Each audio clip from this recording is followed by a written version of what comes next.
Assalamu alaikum warahmatullahi wabarakatuh. Hope everyone is doing well. We are back another week with just some quickly weekly roundups and discussion of what's been happening, what uh, obviously has been shipping up in the news, and anything else that we can share beyond in that instance. Um, Obviously, I think the top news that's been playing much in everyone and anyone's mind all across has been pretty much about the COVID situation. So things are evolving, things are changing across a number of different areas and regions, things are enhancing or getting better in some parts of the world. But obviously, some of the variants that we've seen recently, especially the Delta variant, as it has been called quite frequently, is creating a bit of a mayhem in different parts of the world. But there is again expectation and hope that things tend to improve over the coming weeks, and the vaccination rates and the people who are double vaccinated in that instance, not even just the first jab, but properly vaccinated across both vaccinations that have been offered to a number of people, start to take shape, and we see a slight degree of improvement in in a way the situation overall. Cases started to drop, um, and we don't see the mortality or the hospitalization rates that many people have been fearing will get worse over time. Obviously, I think the big talking point, especially in UK over the recent weeks, has been around football. So that's also something that's growing up more and more. Um, and closer to we get to Sunday, obviously that's going to take a bit of an impact in that regard as well. Some of the other things that have been happening, obviously, I think there's lots building up in across the world, and one of the key things that is obviously coming back as quite an important factor in the recent weeks has been what the future of traveling might be. Um, Many firms in UK, especially linked to the travel industry, hospitality industry, they feel that the government restrictions and the travel lists that have been identified and introduced over the last few months have been creating a bit of a headache for many businesses. One day there's a country that is announced either in one category and then it is recategorized very soon into another.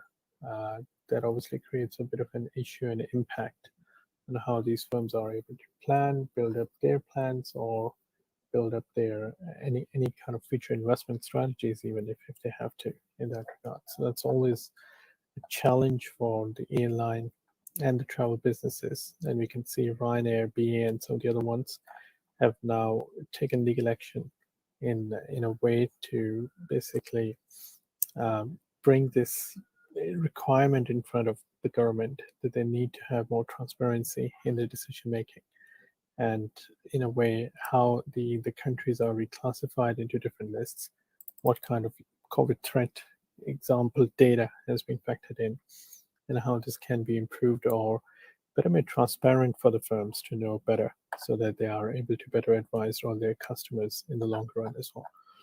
So now these companies obviously are going to take a bit of a legal action. So we'll see how that shapes up and what kind of impact does it create on the overall side of the businesses and the government as well. So that's obviously shaping up, and we will see how this continues to be affected. We will hopefully see more and more clarity, transparency that is being brought in by the government as well as from the businesses who are obviously operating under the guidelines provided by the government to understand better and then shape up how things can get better in the future in that instance. Um, well, then I think one thing that obviously the top thing that many people have been following and quite closely following obviously is the football. And first time in more than 55 years since 1966 when the English football team, the men's football team, was in the final at Wembley and obviously won that World Cup. This is the first time that any of the Englishmen squads or teams since the last 55 years have qualified to a final at any major tournament, whether it's the World Cup or the Euros. So this year, again, it's quite a special one. I think the Euros were delayed from last year when they were supposed to happen in 2020, but because of the coronavirus situation, they were not able to be organized. So this year they've been spread across different countries in Europe, 11 different countries. And now, after 55 years, England's team has reached the final, which they are going to play on Sunday with Italy. So it's going to really become a quite a hotly contested match in my view, because Italy has been playing some really beautiful football, and England has been obviously gaining confidence over the last few weeks, while they have pretty much played across a number of different teams. They won against Germany. That was quite a remarkable win for Germany, for England, as a 2-0 scoreline. This is going to be an interesting match on Sunday, and pretty much across UK and London and anywhere else, as we've been hearing and seeing across news and different things. People are really excited, and they are really looking forward to the match, and how this shapes up is going to pretty much decide the national mood, I would say, for the many weeks to come. So this is going to be an interesting encounter, while England is going to have the first final in 55 years. And obviously they're going to see a lot of interest from new fans, from people who have been following football, um, and people who obviously live in England and UK in general. So it's going to be a highly interesting weekend for many folks in that regard. Um, One thing obviously I think linked to Euro has been the focus by a number of different football organizers across the world, including the UEFA, as it is known, the European Football Association, of really tackling hate, racism in sport.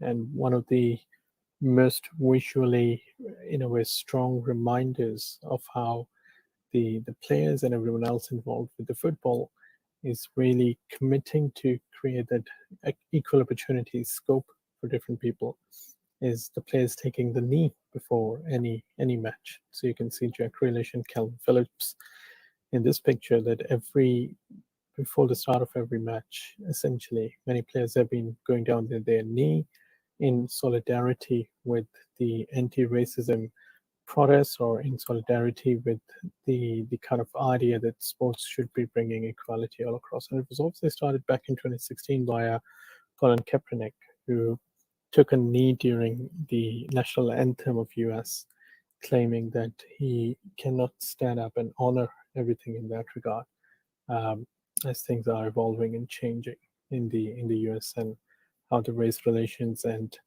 the issues in the country have been impacting the general mood and the audiences in that regard. So obviously, I think that's a continued issue at Euros as well. Many of the players have taken a knee. Many of the crowds have been getting involved. Some people have appreciated it. Some people have spoken against it. That this is a case of bringing politics in a way to sports. But this is obviously an interesting trajectory that we have to see how things shape up in the coming weeks around Europe. Um, Moving on, I think one of the COVID stories, obviously, as many of you might have seen, is that the number of infections have been really going higher and higher. It actually crossed 30,000 quite recently. And now the Office of National Statistics, ONS, has been reporting that the latest data is suggesting that every person in 160 people, one in every 160 people, now actually have COVID. And this is up from one in every 250 people last week. So this is really, I think, high number of cases coming through. And obviously, I think 99% of the cases are coming through of Delta variant, which means that it has really spread across the most of the people in the country as well. But again, I think the vaccinations and as you can see, that around 2/3 of the adults have now been double jabbed, in a way that they've had double vaccinations. So the rate of hospitalization and the mortality rate has been really on the lower end, luckily, and hence it is not creating such a massive issue, which hopefully is going to remain the same. The the government has obviously announced that they are going to go ahead in terms of easing out all restrictions on 19th of July. So the final step of unlocking, as it is known, that most of the rules will end on the 19th of July. Face masks will not be required, social distancing rules will be scrapped, and obviously all the rules of work from home, guidance, and 6 people inside private homes will be taken off in that instance. So I think it's going to be quite a change, as we all know that it is, in a way, the government is really banking on the vaccinations that have been provided across the country now, so that it can reopen the economy, it can reopen the country, it can reopen the hospitality, travel, and all the other segments that are linked to the restrictions that have been in place for the last 16 odd months now. So it's going to be quite a change. It's going to be different from 19th of July onwards, but we obviously can expect and hope that things tend to improve and things tend to get better as the coming week. Beyond that, I think the obviously in North America and Canada, there's been a lot of discussion about the heat wave. That has been quite a massive difference in the temperatures. Now, is this saying that it has been the warmest June on record as since the records began? Basically, that the heat in North America and Canada was so severe that many people actually lost their lives as well. So it's quite a shocking change, as you would imagine, especially in Western Canada, as you can see that temperatures went really, really higher, up to even 15 degrees higher than the normal temperatures that are seen as an average in that scope. So it's quite, I think, a different scope on things, and it's problematic in that instance.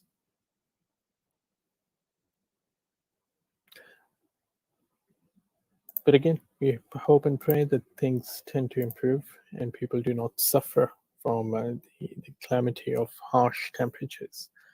And we see improvements coming through and through. And hopefully things do not deteriorate further in that instance and people are able to recover as well. Some of the other things, I think, as many of you might have heard and seen about the Suez Canal blockade, the ship that went sideways in the Suez Canal Ever Given. It was stuck. It was then held back, obviously, for the last 3 months, so that all the kind of disruptions and everything else can be worked out, and the compensation of disruption can be worked out between the Egyptian government and the owners of the fleet. So obviously, I think the settlement has finally been reached out. It's been since the last 3 months, just being held in the Suez Canal. They haven't been able to work out something else, and then I think in a way that this is in any sense in a way that this is quite a different area, as you guys have seen all the images that have been coming out and all the different things that has been happening in Suez Canal. So now that finally the ship is free, finally the ship that was in the Ismaili airport is leaving, and people are hoping that it doesn't block or the blockades do not continue in the future at any point in time, because a single blockade in the Suez Canal can have a greater impact across all of ocean traffic. And many of the impacts are kind of something that reverberates across economics and the financial markets and even beyond, essentially. So hopefully that doesn't happen in the future again, or we might see this repeat of this blockade that has impacted so many different things on the wider scale as well. Some of the, I think, obviously, as things that are improving to a certain degree, we can see, I think, in China, I was reading this report that many of you might be well aware that pandas have been considered as endangered species for a while now. But now there's a lot of growth in the population of pandas in the world. And finally, China has stated that they are no more classified as endangered, but they are still vulnerable. but hopefully there are now a number of pandas in the world, and the growth rate have really substantially recovered enough to have this species to continue in the future as well, which is good news because, as we know, many of the plant and animal species have been becoming extinct because of the impact of climate change, because of the impact of man-made errors, and some of the things that have been happening in the nature as well. So it's good to see that pandas at least are surviving all these changes, and there isn't any significant impact coming through in that regard. Over in Bangladesh, I think quite a sad story developing. Factory caught fire. More than 50 people have been killed. More than 50 people lost their lives in this factory fire. It was a plastics and chemicals factory. And again, because of the proximity of populations, the way fire services are managed, and I think the way different building standards are met in that part of the world, in Pakistan, in India, and Bangladesh, any even minor incident causes a lot of damage. And I think this is something we should all consider and think about on how it can be improved and how we can really work together to bring these standardized approaches of safety and health and safety regulatory elements that can be introduced all across the world. Otherwise, even minor incidents, as I mentioned, will end up with a lot of losses of life all across. And this is something that is obviously not to be appreciated in that instance, that a single person losing their life creates a big hole for all across the family, friends in the wider circle in that instance. So in Bangladesh, I think this sad story obviously developed, and we hope and pray that people who have lost their lives do find some degree of support from the government for their families and everything else in the wider sense.